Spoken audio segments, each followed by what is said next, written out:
Hi there, I'm Evelyn from Kahoots, and today I'll introduce you to our awesome brainstorm question type, which is a gamified way to collect, discuss, and vote on ideas. With Kahoot's brainstorm feature, you can quickly identify the best problem-solving ideas, spark discussions by giving everyone a voice, make every team member feel valued, heard, and involved, keep everyone engaged and energized, in person or virtually, and address issues on the go as soon as they arrive. Brainstorm is a super versatile tool that can be used anywhere, anytime, and in a wide variety of scenarios. For example, you can use Brainstorm to reflect on processes during an end-of-year retrospective, finalize a product name during an ideation session, prioritize feature development during a product workshop, choose an editorial focus during a marketing meeting, gather employee feedback during an all-hands, or facilitate discussions during a training session. The possibilities are truly endless. So how does Brainstorm work? It's really simple. First up, log into your Kahoot 360 Pro account and click Create.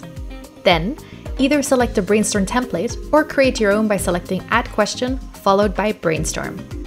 Type a question that kickstarts a discussion. It can be on anything, from a pressing product blocker to ideas for an event. The choice is yours.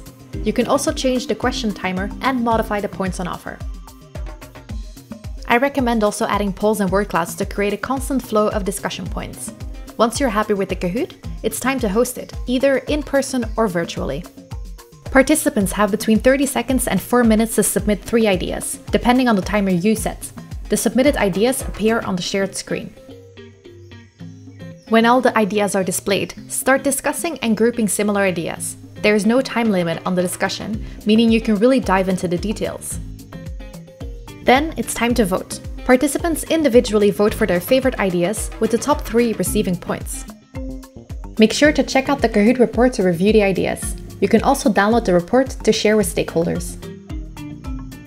That's how easy it is to use the brainstorm question type. We hope you try it out. If you have any questions, reach out via business@kahoot.com.